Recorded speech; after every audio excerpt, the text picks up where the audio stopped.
Amici di QDP, siamo qui con Giobatta Bianchini, giocatore professionista di calcio a 5 futsal e direttore tecnico della scuola calcio della Roma in giro per l'Europa.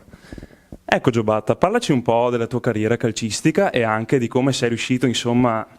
ad arrivare a lavorare per una società così importante come la Roma. Buongiorno a tutti, innanzitutto. Allora, ho iniziato come giocatore di futsal alla Marca, a Treviso. Ho fatto tutto il settore giovanile e sono riuscito ad arrivare fino in Serie A nel 2011, in prima squadra chiaramente. Dopo 3 anni dal fallimento della Marca sono volato in Australia, dove ho giocato e allenato per 2 anni a Melbourne, a Pasco Vale. E dopo 2 anni per motivi di visto burocratici, insomma, sono tornato in Italia, dove ho fatto altre esperienze tra Genova, tra Policoro, tra ancora Treviso, la Came, per poi finire a Berlino, dove sono ormai da quasi 2 anni e dove ho giocato per l'Hertha nella massima serie tedesca di futsal, calcio 5. E in questi 2 anni qua ho avuto anche la possibilità,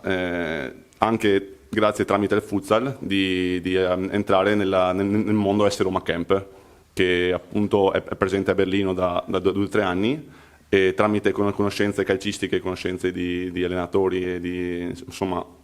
nel mondo dello sport, ho avuto la possibilità di entrare in contatto appunto con l'agenzia che si occupa di organizzare per la Roma tutti i Roma Camp in Europa. Gli obiettivi tuoi per il 2020, quali sono sia a livello di carriera, così a livello calcistico, sia a livello proprio dirigenziale? Allora, diciamo che a livello sportivo mi auguro di continuare a giocare, anche se ho avuto un po' di infortuni più o meno gravi in questi anni, quindi di avere magari un po' più di continuità a livello appunto da atleta, ecco. A livello essere Roma, quindi da allenatore e da direttore tecnico, il mio sogno sarebbe quello di portare a tutti i bambini, soprattutto nei paesi in via di sviluppo, quindi bambini che di solito non possono, non hanno le possibilità, la fortuna di potersi allenare con allenatori professionisti o con una squadra di calibro come la Roma, insomma di portare a questi ragazzi in questi paesi il mondo essere Roma, quindi il sogno del calcio professionistico, o perlomeno di portare un po' di giorni di felicità, un po' di innovazione nelle loro vite, e dare appunto veramente la possibilità a livello concreto ai bambini meno fortunati, in paesi meno fortunati dell'Italia sicuramente, di poter provare, perché no, appunto a giocare per la Roma, o perlomeno a mettersi in mostra, o perlomeno ad imparare anche in pochi giorni qualcosa di nuovo, ecco. A livello appunto di calcio a 5, no? C'è sempre questa distinzione tra futsal e calcio a 11. Secondo te è possibile arrivare come il calcio a 11 a livello di popolarità? Allora, diciamo che se parliamo di popolarità credo sia difficile proprio per la struttura del calcio 5 e del calcio. Calcio in uno stadio, c'è molta più gente, ci sono molti più interessi economici, quindi più sponsor e più visibilità a livello televisivo, chiaramente. Però diciamo che uno degli obiettivi, sono sicuro che sarà così, uno anche appunto qui un sogno,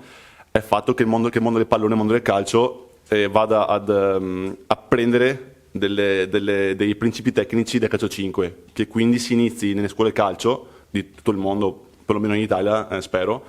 a prendere le parti utili, le parti intelligenti che il calcio 5 può offrire al mondo del calcio. Quindi ripeto, ha dei principi tecnici nello specifico, che sia di squadra, che sia individuale, quindi ha delle correzioni tecniche, ha delle correzioni collettive, e anche semplicemente nella strutturazione dell'allenamento, come credo che sia anche per esempio per la pallavolo, tra beach volley e la pallavolo. Cioè, sicuramente una cosa intelligente sarebbe che i due sport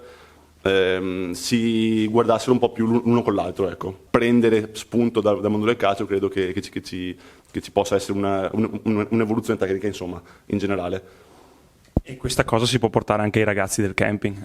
Chiaramente, magari anche in maniera un po' più velata, ecco, stiamo provando, perlomeno io, a inserire dei principi tecnici che ho avuto la possibilità di imparare nel mondo del calcio 5 nel mondo del calcio, soprattutto anche perché i bambini fino ai 9, 10, 11 anni, dipende dai paesi, giocano a 5, giocano a 7, giocano a 9, quindi i principi sono veramente molto molto simili, seppur con un pallone diverso, su una superficie diversa, con regole diverse, però il principio generale è quello.